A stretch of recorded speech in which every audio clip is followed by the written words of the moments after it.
Right, good evening everyone. Thank you for coming. A warm welcome to you all. My name is Emma Redding and I have the privilege of serving as the current director of the Victorian College of the Arts. Let's start, if it's okay, to I invite you to acknowledge that we are meeting this evening on the lands of the Boon Wurrung and Wurundjeri Woiwurrung peoples of the Eastern Kulin Nation. And let's pay our respects to their elders and ancestors past and present, and those who are yet to come. And let's remember that for thousands of generations, people on this land have been singing their songs, dancing their dances, storytelling, meeting, making, and collaborating. And I'd like us to acknowledge all First Nations people here with us this evening, including those who we have the pleasure of working with and learning from. So this evening is the third talk in a series of conversations that form part of the VCA's 50th anniversary celebrations. I joined the VCA because of the incredible creative and experimental place that it is and its approach to art making and education.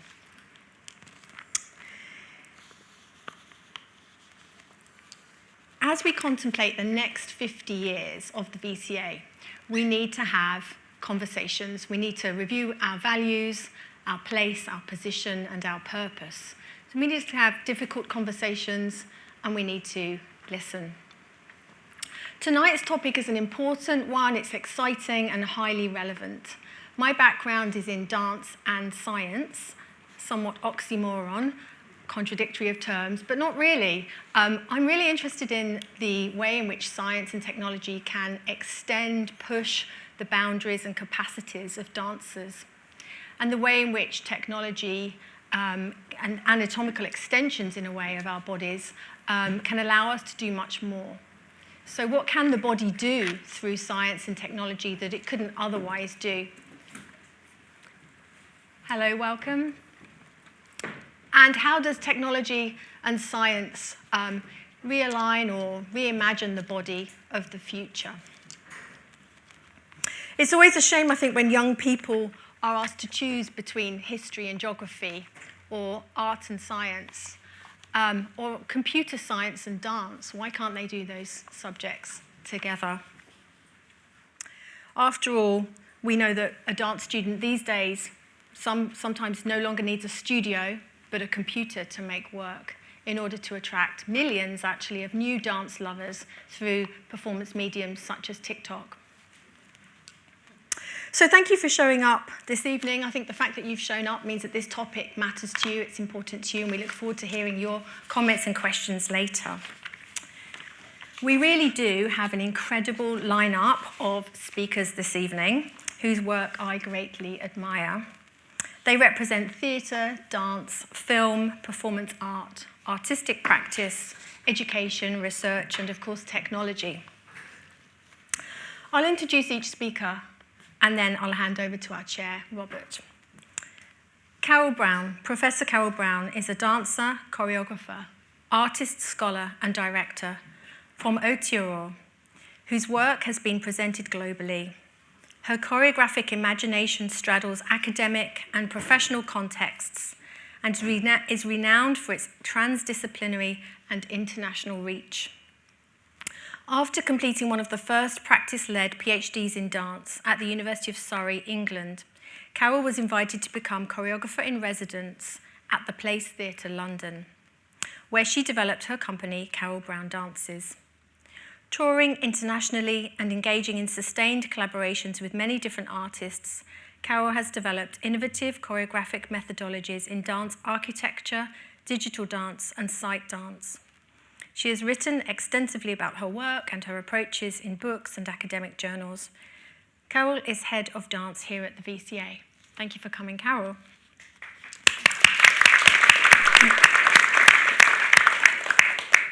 Adam Sitati graduated with a Master of Film and Television. Adam shot seven graduating films across 2021 and 2022, including co-shooting and directing his own. Now working as a tutor and researching virtual production here at the VCA, Adam continues to write and direct, develop further as a cinematographer, and is planning to undertake projects based around the maintenance and continuation of Indigenous knowledge in Australia, Indonesia, and elsewhere. Adam's current film work explores human identity through our connection between the material and spiritual worlds and our place within them. Welcome, Adam.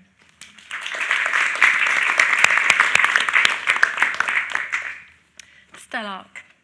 Stellark is a Cyprus-born Australian performance artist exploring the intersection between the human body and technology. He is invited all over the world to share his work and has indeed just stepped off a plane from Japan where he was showing his work. His work explores alternative anatomical architectures, including a third hand, an extended arm, a six-legged walking robot, and an extra ear constructed on his arm. As such, his work focuses heavily on extending the capabilities of the human body and the concept that the human body is obsolete. Stellark's collaborative installation, Anthropomorphic Machine, is currently exhibiting at the Science Gallery, Melbourne. Welcome, Stellark.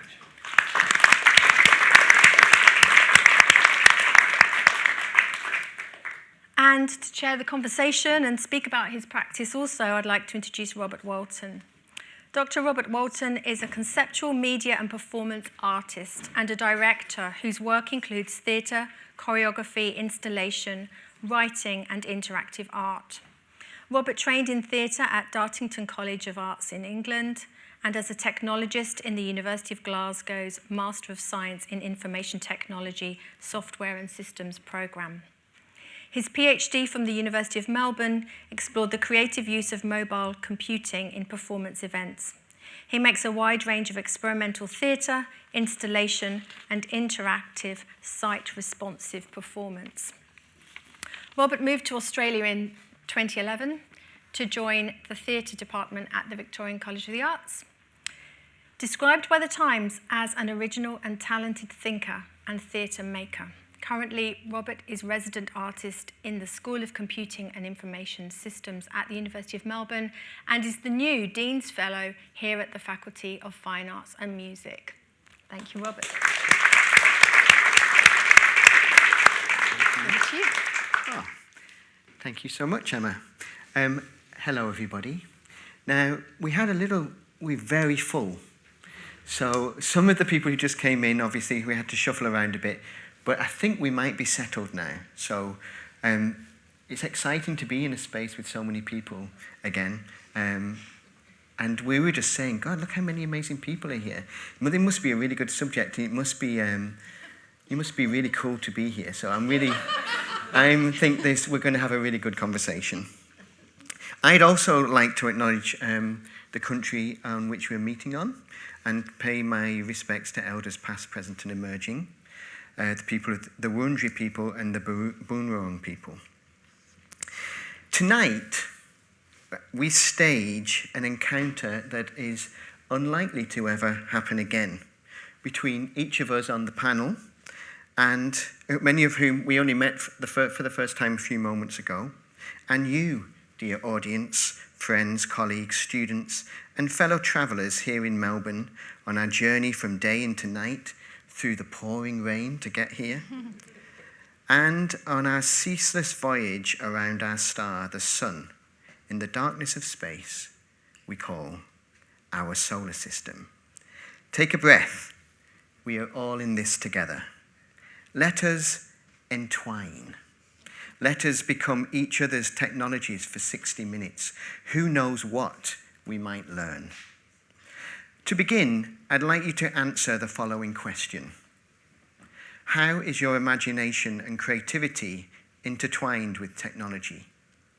For 2 minutes, I would like you to turn to somebody nearby, maybe someone you don't know, and speak.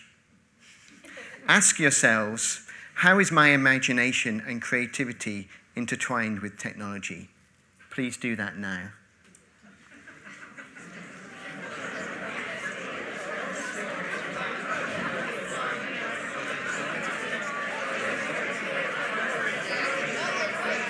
Hello, everybody. Thank you very much. That's 2 minutes. Wow, doesn't time fly when you're entwined? Extraordinary.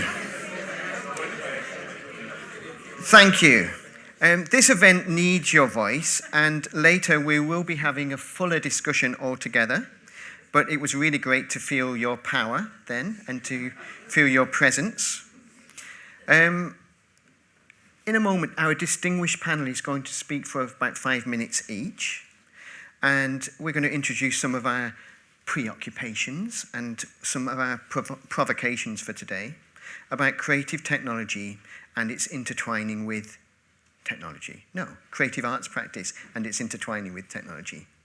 But first, let me offer some opening observations to frame our discussion, and then I'll speak a little bit about my own practice. The first is to say that art and technology have forever been entwined, or as Chris Salter put it, entangled. And since moving to Australia and working in this place, learning from elders and Indigenous colleagues, I've learnt about Indigenous cultures where song, story, painting and weaving are interlinked through culture and country, and not divided into silos of expertise separated from each other or the sciences, maths, or other forms of culture. Take, for example, Budgebim, located in Gudjit Mara country along the coast near Warrnambool, one of the world's most extensive and oldest aquaculture systems of channels, weirs and dams developed by the Gudjit Mara in order to trap, store and harvest kuyang, short-finned eel. The highly productive aquaculture system provided an economic and social base from Gudjit Mara society for 6 millennia. Imagine that. A sustainable, harmonious cultural landscape comprising place, culture, technology, woven from life itself and sustaining society for 6 millennia. This is the kind of intertwined innovation and creative technology I am interested in. The ongoing dynamic relationship of Gudjit Mara and their land, like so many other nations and language groups in the continent now known as Australia, is carried by knowledge systems and retained through oral transmission and continuity of cultural practice. Some stories are 32,000 years old.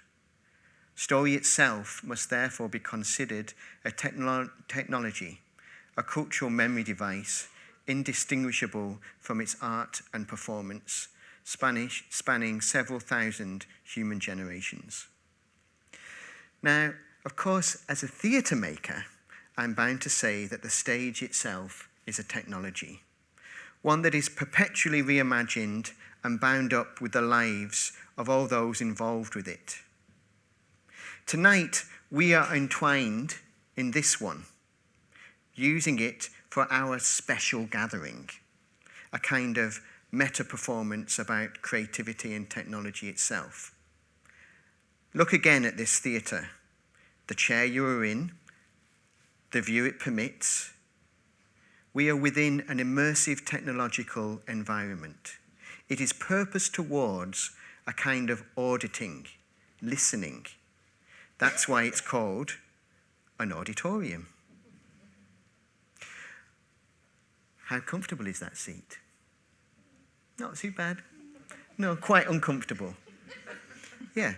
What can you see in terms of technology from your seat? Do you think of a theatre as technology? Yes, you do. Well, you do now. So all this is to say we are suffused with technology, ancient, emerging, and everything in between. And all these technologies, if they are living, exist both inside and outside of us. They blur our edges and are bound up in our habits. Remember, some fingers know how to type without really thinking about it. Think about where your phone is now. I'm aware my phone's right on the table there. Is it in your pocket? Is it on silent? Who might be texting you? What email is waiting for you? What are you missing? How do you feel now? does me even just mentioning your phone kind of bring a certain kind of tension into your body? Well, that's because, and of course for some people it doesn't. So let's just remember that these technologies aren't just outside of us, they're absolutely part of us and suffusing they actually change the shape of our brains, and all kinds of other cool things, and also not cool things. We'll be talking about that. So smartphones are a little vessel of our souls we carry about with us, a lamp for trapping ourselves as genies. But that's another story. And with that introduction, let me briefly tell you about 3 projects I'm currently working on and introduce everybody to the clicker. And we'll see how we go passing this around tonight. It's a bit like the conch. Whoever's got the clicker gets to speak, so it's over to me. So over the last few years, I've become interested in ancient and emerging technologies. Next week, I open a pop-up show at the Science Gallery with a version of these stone robots. The project combines ancient standing stones from every continent except Antarctica with emerging swarm robotics. In this performance, you discover how to move with a swarm of 13 moving stone robots and connect to their sense of deep time. Please come down. It's on at the Science Gallery from next Wednesday, just till next Saturday. Details are on my website. That was the advert out of the way. Next. Let's see. Here we go. So in December, I'm installing a 10-meter heart in Melbourne University's so-called smartest building, Melbourne Connect. The heart is connected to every sensor in every room of the building. Its pulse increases and decreases as the building works to maintain the optimum environmental conditions for human creativity. It will beat for at least 42 years and, using artificial intelligence, compares all its previous sensations from that time in the day with what it is currently feeling. So it's got a long memory, this heart. It can be surprised, and after the workday is over, it dreams, it plays, and then it rests. And this is a video of a man making the neon core of the heart, which is where the pulse is visible. I'll just move on to the next one. So for my project Child of Now, I'm making 14,400 holographic portraits of the people of Melbourne as they imagine the next century by performing as a child born today. To look forward to the next century, they first have to look back over the last 10,000 years of the Birrarung and this land of survivors of climate and colonial catastrophe. This is a short clip from the video that prepares the audience for the moment their portrait is taken. It is written with Claire G. Coleman and contains Uncle Jack Charles's voice that we recorded at the beginning of the year. I'll just play just 2 minutes of this. Thank you.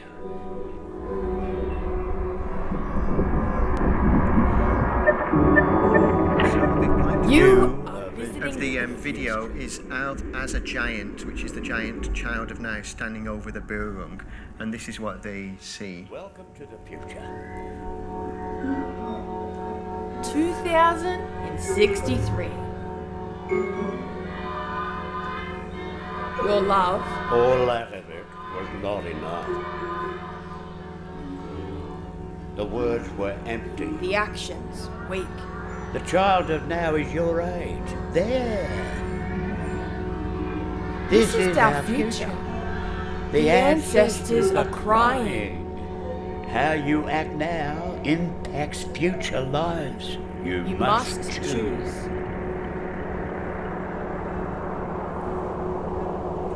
To avoid what will happen if we do nothing. You must turn and face it. Look at what is coming for the child of now. Or, if you want to continue with how things are at the expense of all others, turn towards the future you, and your children will never see. Okay, just better leave it there. So, just in closing for my section, COP27 is happening in Egypt as we speak. 2 weeks ago, a UN Environment Agency report found that there was no credible pathway to 1.5 degrees in place, and that woefully inadequate progress on cutting carbon emissions means the only way to limit the worst impacts of the climate crisis is a rapid transformation of societies.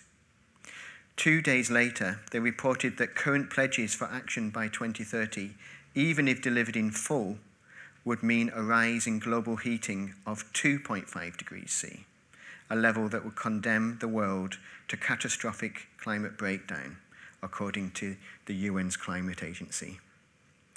We are at an inflection point. The global pandemic, global conflict, and ongoing culture wars quickly distract and occlude the climate emergency in the popular imaginary. We are all intertwined, and we are all in this together. We need to imagine differently, and the stakes have never been higher. But how do we do this without despairing? Today we share our ideas, lifetime obsessions, practices for doing things differently with our bodies, imaginations, and art. And Carol, I'm going to hand over to you. You may have the clicker. Thank you so much. Thank you, Robin. Thank you.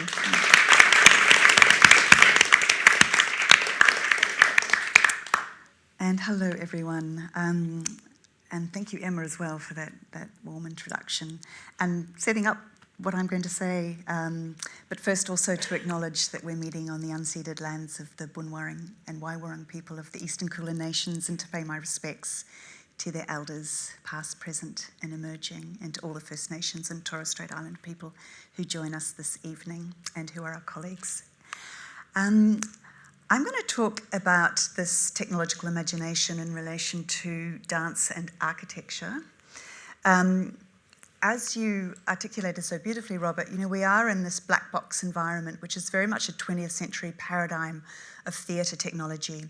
It's also, if you look around to the edges of the space, this is also a motion capture studio. So we have embedded within this studio both 20th century technologies and 21st century technologies of motion capture. So were those cameras to be on at the moment and we were geared up in a suit with markers on us, we would be capable of being captured in 360 dimensions of space.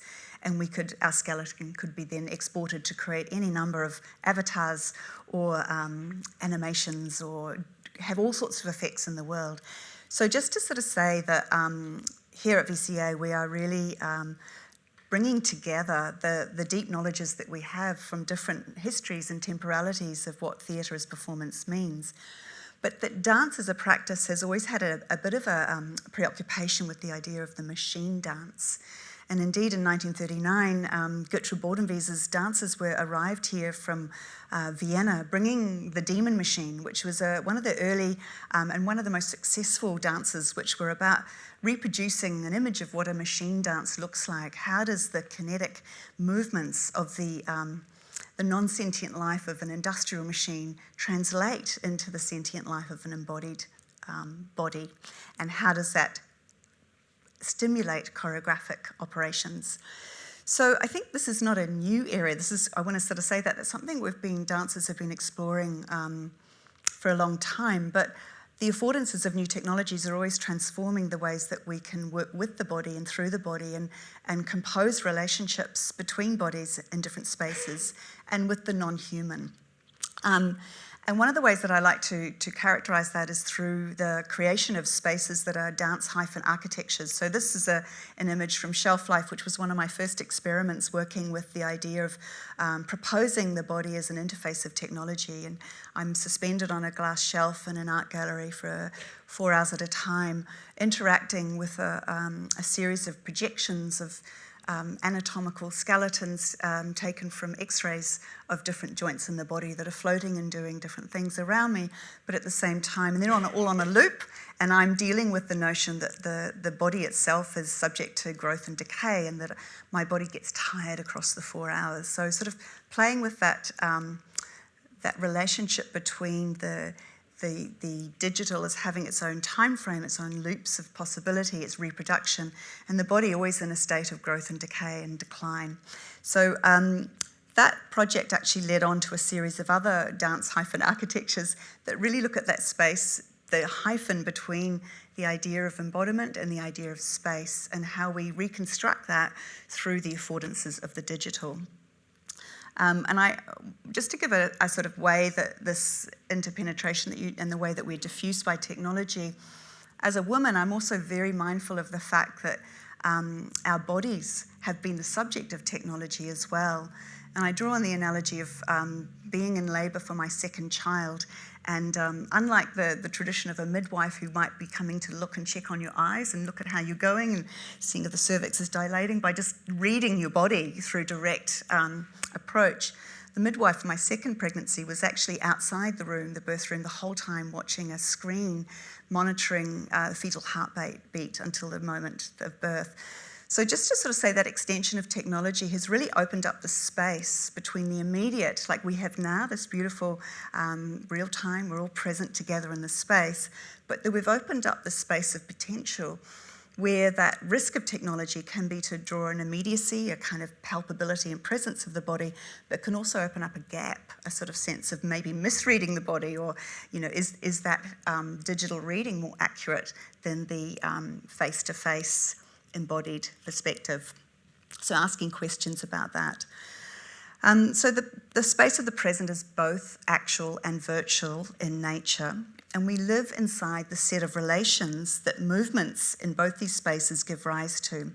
But we're all the time involved in somatic modes of attention that attune our body to our situatedness in the world, and we're all embodied differently in relation to that, in terms of our abilities, in terms of our races, our genders, our sexualities, our ages, our stages of life development, and our locations.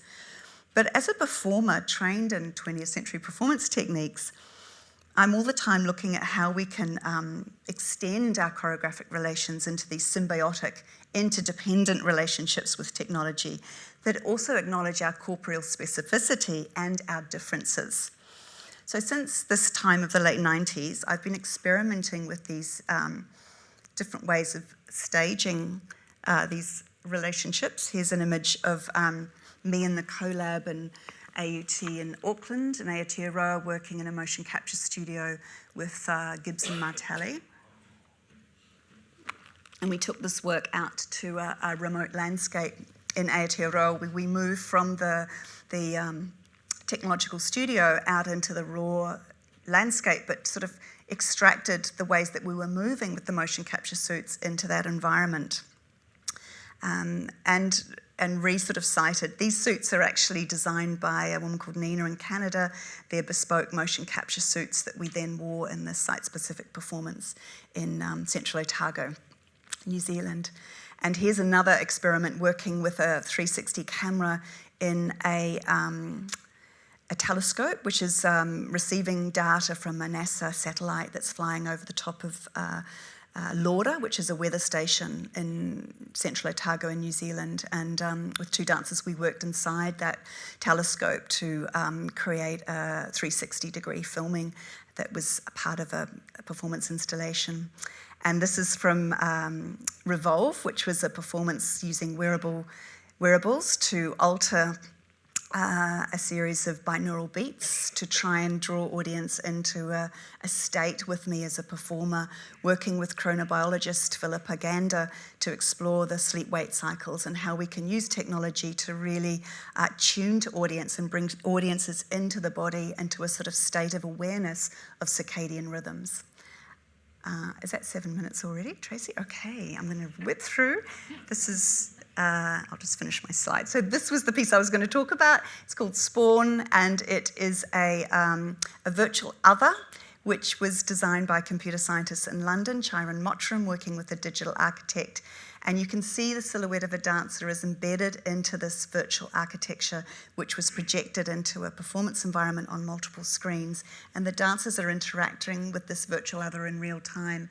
And I guess the thing I wanted to get to, back to the metaphor of the the different ways that we experience our bodies and what Luce Irigaray calls our sexuate subjectivity, that we were really interested in not in a mimetic relationship to technology, but something other, the sort of otherness of the technology that can manifest a sensuous encounter that elaborates and engages us in an embodied sensibility, brings us back to the body but takes us out of the body in a way that is attuned to our experience of our physicality.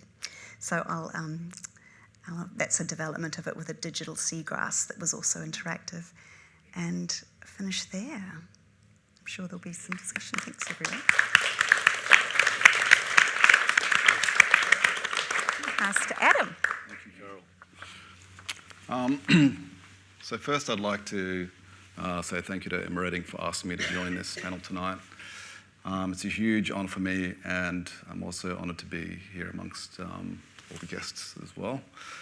So yeah, it's totally not usual for me. I'm a little bit nervous, but you know, we'll be all right. I just first wanted to say also thank you to Emma Redding for taking us through acknowledgement of country tonight. The land that we sit upon at this very moment always has and will continue to give us so much. And every day I'm thankful to live and breathe upon it. It offers me conversation every morning when I walk to work and every afternoon when I travel home. The land and trees are as alive as we are. They speak and they have memory as we do. There's so much to listen to if we give ourselves the chance. I'd like to say I'm of Indonesian, Indigenous, Scottish and English descent, and I honour and love each part of my ancestry. Without what was before, I wouldn't be here today. So, yeah, my name's Adam. I'm a filmmaker, and I just graduated from VCA Film and Television last year. And to come in and tutor other students. I love my job and the opportunity it affords me to learn, collaborate, and share with so many brilliant people. As my time here studying has changed my life in so many ways, now working here is doing the same. Earlier this year, an amazing opportunity was offered to VCA to be part of something that very recently has been changing film production, namely a partnership to develop an LED virtual production volume and to upskill the local film industry and our students who will be connected to Victoria's biggest ever screen production, a new TV series based on a film created in 1927, which is nearly 100 years ago, called Metropolis. So I've got a few stills there from Metropolis. Some people might know it, some people might not. So down at Docklands, they're going to also be developing a huge virtual production studio, which you know, we can't quite mirror in terms of scale, but in terms of workflow, this is what we're aiming to do here at VCA. And as the year goes on next year, we'll be working very closely with them.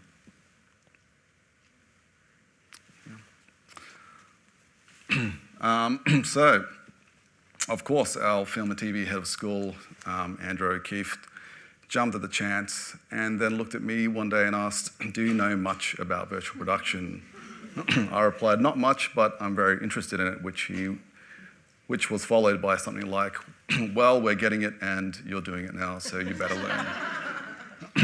And very quickly, I had to learn. I was forced to learn, and you know, as we found very quickly as well, in Australia especially, it's in its real infancy, whereas in the US, they're about 2-3 years ahead of us, and so as I started researching this year, it was incredibly hard to find out anything, and anyone who was working on any virtual production stuff here in Australia was tied up with either contracts or time. So very, very slowly, as we needed to build this thing, we were just getting little skerricks of information. But at the same time, it's been an amazing learning process, and we've met so many amazing people as well.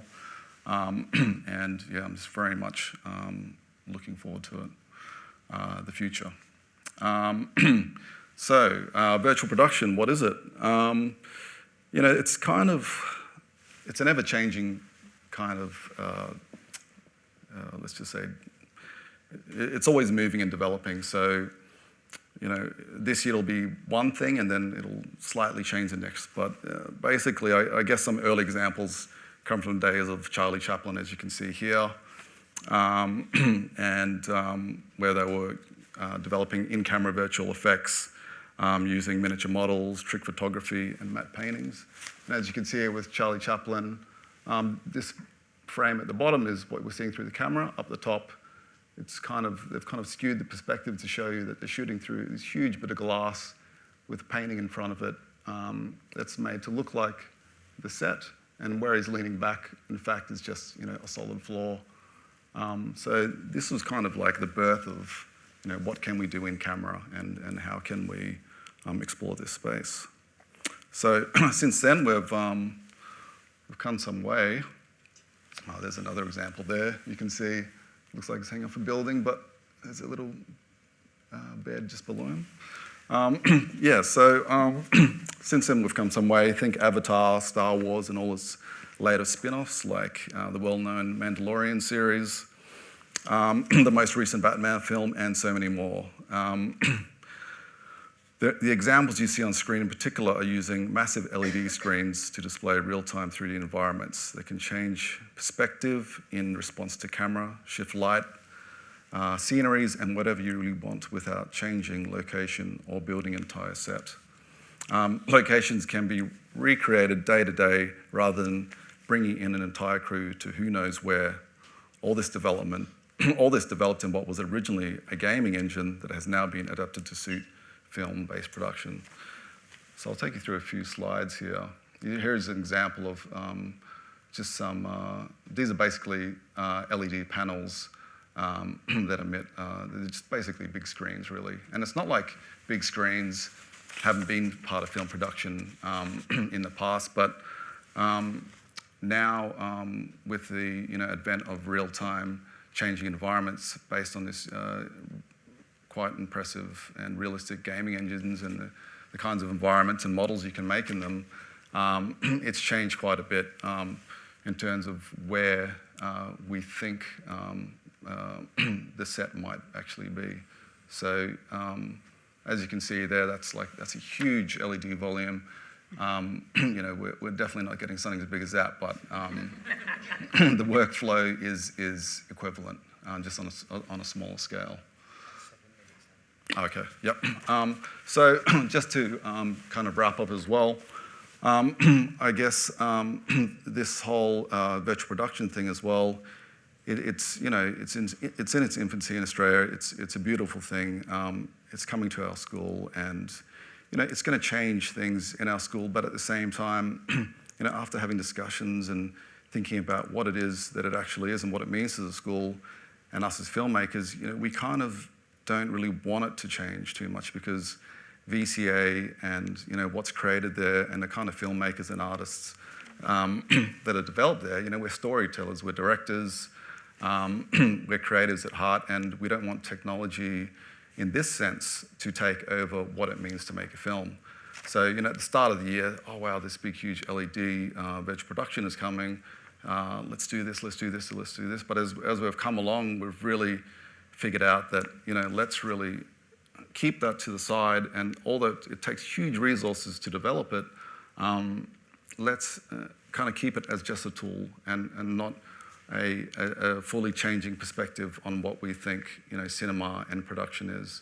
Because I think if we dive too far into it, as I have in the last 6 months or so, it's taken me away from, for instance, my original journey, which was to make film and to tell a story through film that's connected to so many other places that are emotional or connected to spirit or ancestry. Yeah, I think I'll leave it there, and thank you very much. Phil.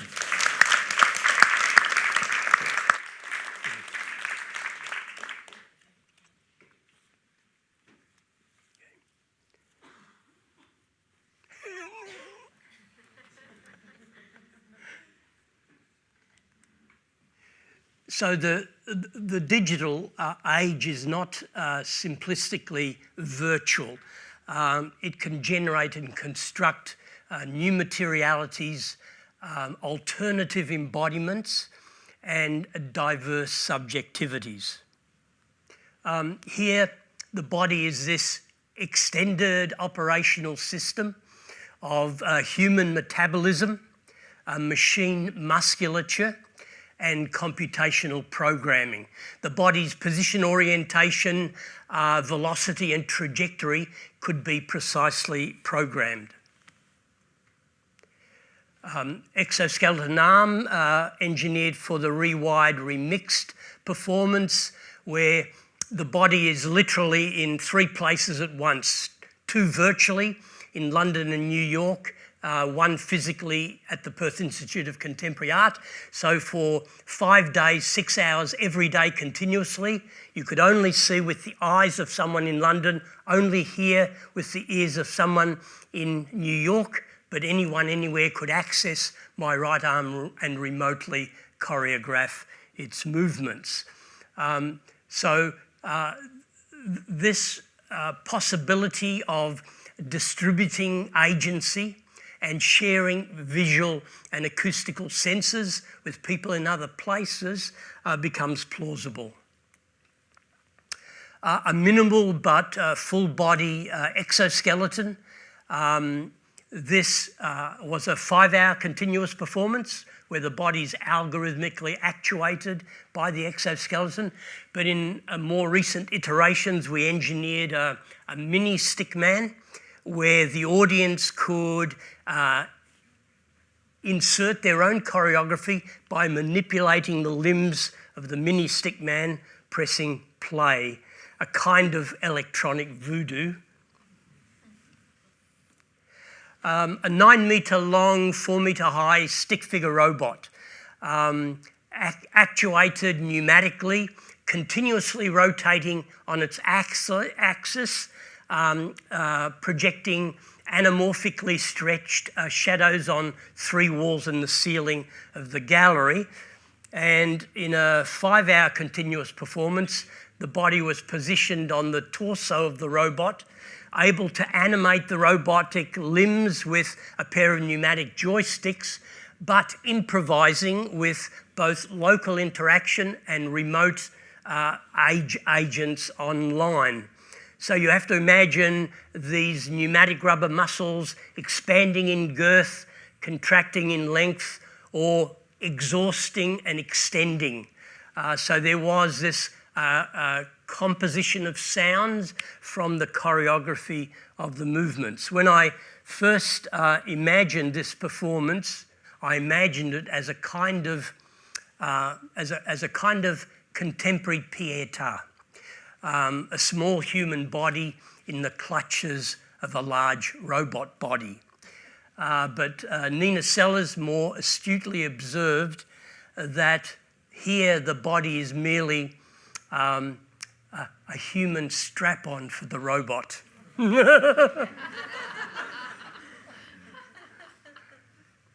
And the anthropomorphic machine, presently on display at the Science Gallery in Melbourne. And this is an 8-metre high, 7-metre diameter robotic installation.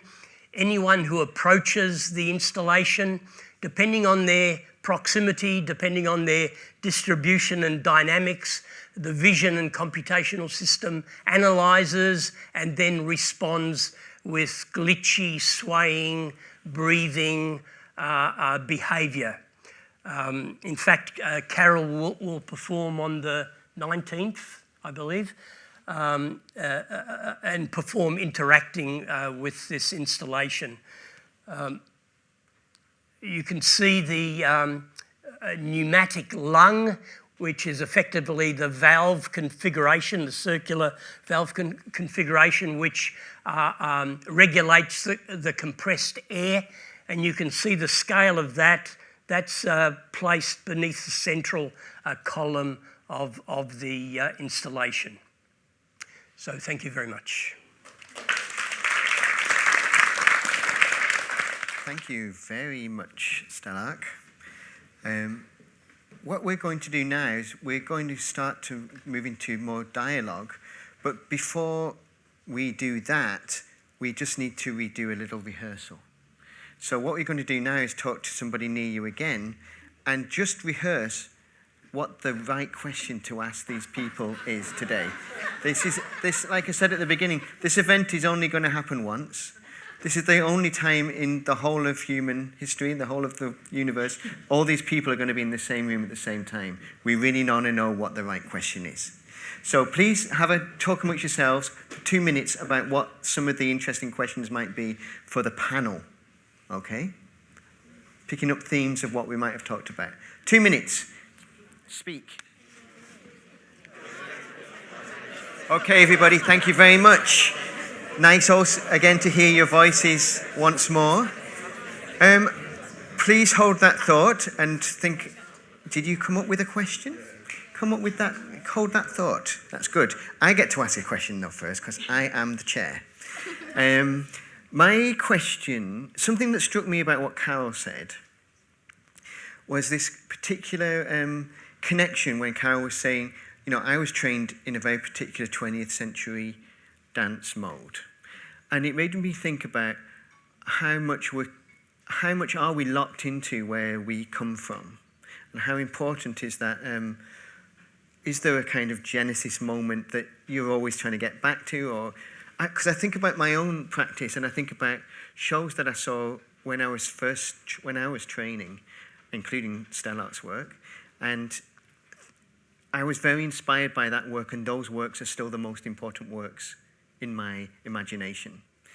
And there's something about how much are you three a product of the moment of when you started making things? Are you constantly asking the same questions in your work? Or if you're like me, you keep thinking you're asking different questions, but then you realize it's the same question over and over again. So what is this about this moment of coming into being, if that even is a question? It is a question. Who'd like to start? Do you understand what the question is? Yeah, I didn't rehearse this question. Yeah. Yeah. Yeah, I guess I could say the whole moment of coming into being for me was wasn't attached to creative practice. It was part of why I came into creative practice though. As I was saying at the end, you know, where my stories really come from are places and times and, you know, dimensions before I even came here. So that's how I connect with ancestry and the spiritual world, and then, you know, this whole temporal space as well, being only temporary and just a sliver of my time. You know, you've got all these choices to make while you're here. It's like, what do I do? Where do I spend my time? And where do I take these influences from? Where do they originate? And what are they going to feed again later? And that becomes that whole circle of life thing. And what part are you going to play in it? And when? And it's like when you make those choices, to me, I kind of defined as, you know, they become your contracts, and they start becoming attached to things. And where you strengthen those contracts is where good or bad things might happen to you, depending where you're going to feed.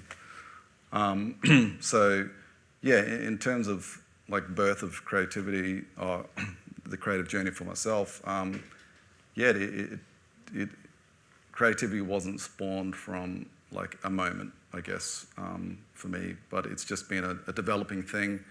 But I am always going to tell the same story in a way, like you said, and I think I'll explore that to the end of my life, because in many different ways, whether it's through documentary or film or writing or whatever, because the story is so much bigger than myself that I think there'll be that time to explore all the different parts of it. So, yeah. Thanks, Adam. Well, I began doing performance when I found out I was a bad painter in art school. But I think I've always oscillated between the physical, the machinic, and the computational. So there hasn't been a kind of a linear progression from the physical to the technological to the computational. It's really been always an oscillation So the first things I ever did was construct helmets and goggles that altered your binocular perception, that split your binocular perception. So you wore the helmet, walked around, and your perception was scrambled. Then 3 films of the inside of my body, which led to the idea 20 years later to design a sculpture for the inside of my stomach. So the body was no longer this surface of skin, but rather this internal structure of empty spaces, of tissue, of circulatory systems. And then, there was a desire, having, explored the physiological and psychological parameters of the body, a desire to kind of augment the body in some way. The third hand was the first such augmentation. Sophisticated enough at the time to get an invitation from the Jet Propulsion Lab in Pasadena and the Johnson Space Center in Houston to demonstrate the third hand to the extravehicular activity group. They were interested in controlling a mechanism using the electrical signals from your muscles. But since the mid-1990s, I've done performances where the body's been remotely activated by people in other places, or data information, or we did a parasite performance where we customised the search engine that scans the net, selects anatomical images from the web, displays them to your head-up goggles, and those images are analysed, and depending on the complexity of those images, your body moves accordingly.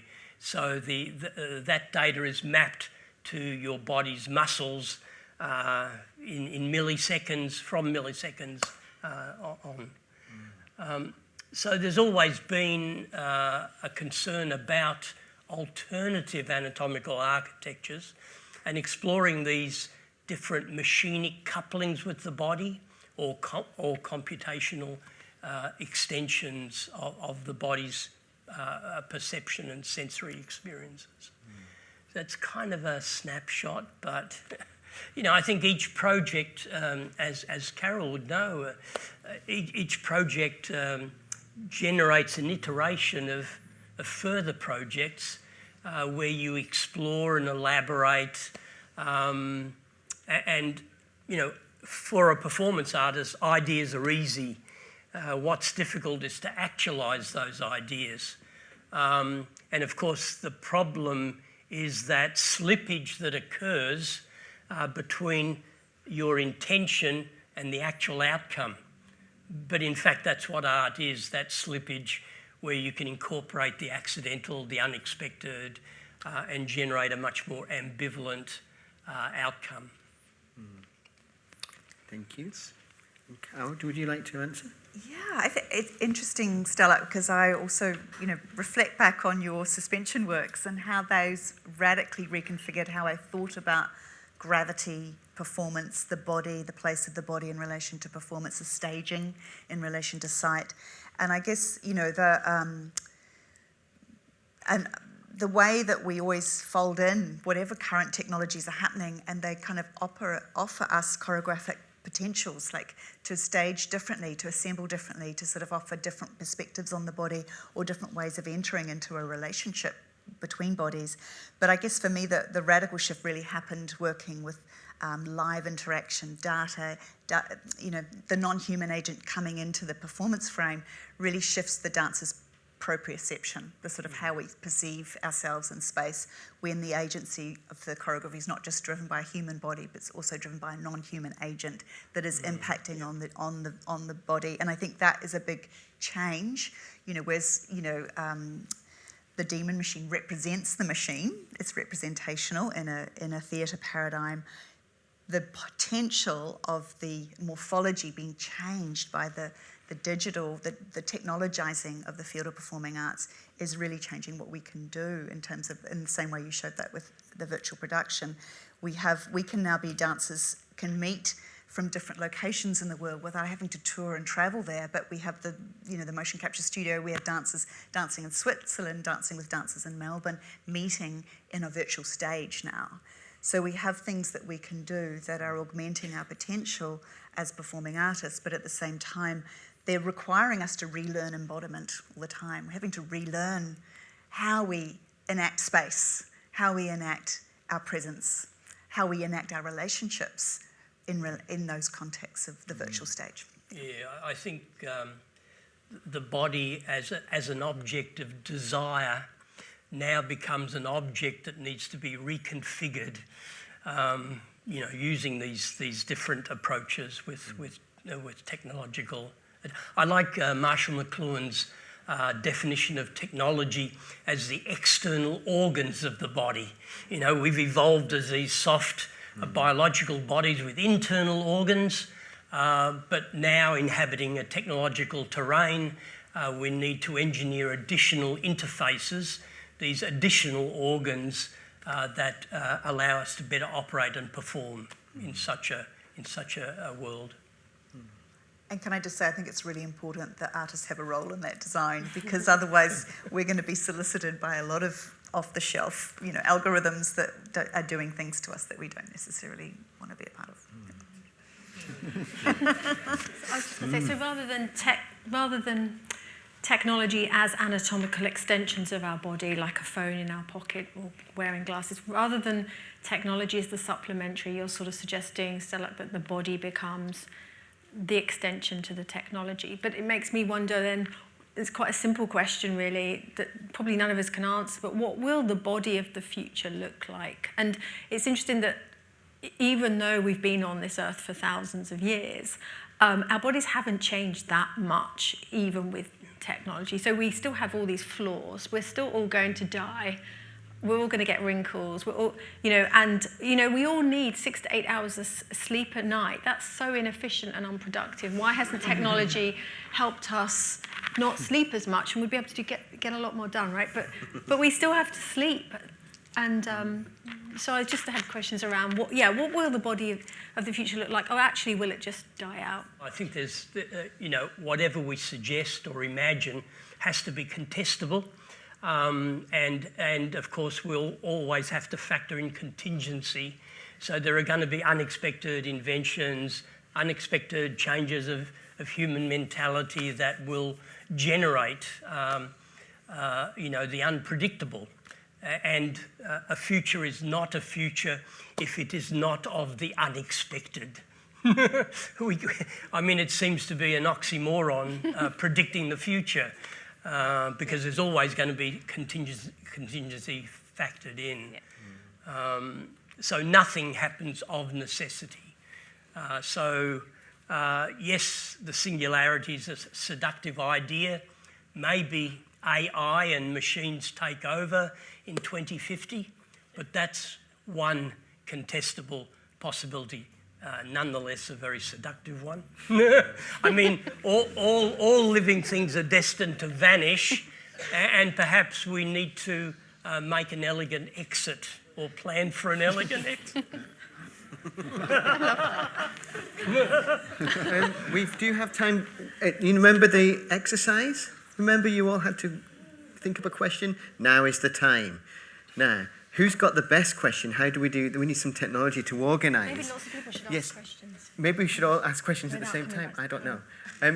Should we? Let's hear all the questions. Let's hear the questions, and then we'll see what the answers might be. If people have got questions, let's just have some questions. Put them in the air, and then we can have something in the air. Please. I had a question related to some work that Rosa Benedotti did about enhanced humans and disability, and Stella and Emma, perhaps, in terms of what you just said, it was kind of about how do you see this as a way of integrating disability into the arts culture, and also are there ethical questions that spring to mind, Stella, given that you've worked with other people having control of enhancements? Yeah, quickly about that issue of control, I don't see that as the issue, in fact. Rather, there's an attempt here to construct more complex operational systems of multiple peoples in multiple places, interacting equally, contributing to a particular, creative or performative task. So the issue is not of control. I think we've gone beyond the master-slave mechanism, metaphor of early robotics. Because if you have adequate feedback loops that are sophisticated enough, you become the end effector of the robot becomes your agent in a hazardous location elsewhere. So I would say the issue is not about control, but about constructing distributed and complex constructions of operating bodies. Let's have some more questions up into the space. So we might not answer them, that's the caveat. We're just going to hear the questions. Yeah. What are you interested in doing next? Okay, we'll hold that thought. I just want to have more voices in the room, please. My question was going off Robert's early comments about the climate catastrophe. Nobody yet talked about sustainability in their practice, and not only the hardware, but the power of technology is significant. So my question is about what people are thinking about in the future about sustainability and the environment in their practice. What next? And sustainability? I guess mine is just a continuation of that as well, thinking about the paradox. There's so many paradoxes embodied here as well when we talk about human and technology. I was wondering how, I know we won't be able to get to this, but the sanitization of the mess and the discomfort of human and the sanitization that happens through technology. And just an observation, Emma, to something that you were saying before about sleep. And I wonder if the point of technology is to perpetuate this, I guess, a capitalist notion of productivity. Is sleep something we need to give up, So, I just wanted to bring that up. Is someone at the back? Yeah, my question was simple, which is if for some reason you had to take all the technology away tomorrow, what would you learn from having it? Yes, and also what would our practices be? Out of a job. Back to the hooks. Yeah. Any more questions? Yes, please. Yes. I wanted to know. He doesn't have a heart. Yeah. Whether your heart had a heart. You did mention that it would be beating and we would be able to see it feel, but that might have just been caught up in your language. But I did wonder to what extent your heart is feeling. Oh, feeling, yes, the question. Do you mean the beating? Yes, you mentioned that it would be beating for a certain period of time, 48 years, I think, and then we would be able to sense its or observe it feeling. Yes. The word feeling was mentioned. Yes. So I went, whoa, what does it feel? Exactly. And how does it feel? Well, we can talk about that after this. And there was some more. That's a good question about feelings and senses. Yes. I've just got one question. Yes. Stellark, and it's really about the term that you use, Stellark, and you've used it for a long time about obsolescence of the body. And how does that actually fit? I mean, because we talk about extensions and fragmentation through technology in a way. But I'm sort of interested, I'm sorry, I've forgotten your name from film and television. Oh, Adam. Adam. Yeah, I quite love the way Adam jumped between, contemporary time and other sort of parallel times or something. And I'm wondering, does your idea of obsolescence of the body still stand? Okay, and there was another question. These are great things to just bring into the air. There's one at the back and two at the back. Anyone on this side? Hi, and thank you for your chat today. I've got a question about dance and dancers' bodies. Bodies are amazing, and they age. They are exquisite. And I guess what I'd like to know is the amount of reflection that you have as dancers in expressing yourselves, because as your body changes, even if it's pregnancy, even if it's aging, even if it's disease, we get diseased, how can technology or the idea of technology help us to keep expressing ourselves as dancers? I'm not a dancer, I'm music, but musicians have dance in them, as you know. And so understanding how much you might think and feel around the use of that technology to be able to continually express yourselves. And there was somebody else in the back row, I think, just there, look. Thanks. We're just moving the microphone around, then we can record things. And then we've got one down at the front. Yes, please. Oh, hello. Hi. So Stella, you wrote about the obsolete body a number of years ago, and your work, it always appears the body is so central. Is the body going to become obsolete? And Robert, is the algorithm a performer? No. The computer's performing the algorithm. That was the quick answer. I know we're not doing things quick, but that was the quick answer. And there's a question down here. I don't know what people feel like. I just really like having the questions. Yeah, really nice. I don't know what people we want an answer to all of them, right? But we can't.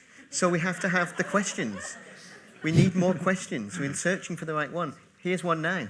I wonder if any of you is working with artificial intelligence, if you see it as a collaborator or as a tool.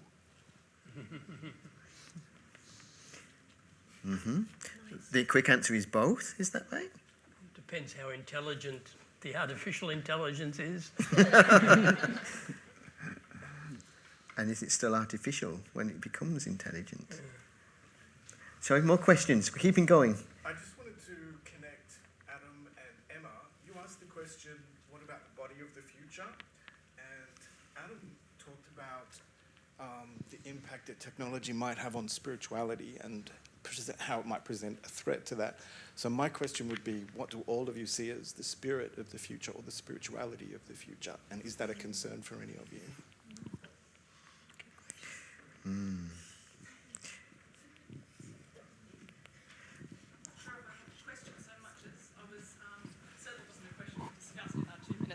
But I was thinking, I was delighted by how much you laugh, Stella, and that it's an infectious giggle, and it makes me wonder. Well, it's infectious whichever way it goes. But the thing I'm curious about is how playful can technology be, or is technology in some way a kind of playful way of thinking or being an adult? Does it sit in that space where it becomes a kind of thing that we are doing to squash boredom, look for things that we don't understand, whatever it is, but a fun play space as well as a serious space of kind of technological knowledge? I'm just curious about it. There's a quick answer to that too. I think we can be sort of serious about our work, our art, creative practices, but we shouldn't be serious about ourselves. I'm so blown away by the gamut of the artist's work on the panel, and I think it feels like writing a science fiction for choreography or a new language that's yet to evolve and we don't know so much about. But I was curious, mostly, and for actually all of you, that the principles of movement still, ballet and the historic form of court dance, or we can journey back as far as being folk together, still plays a role in entering a relationship with what you do.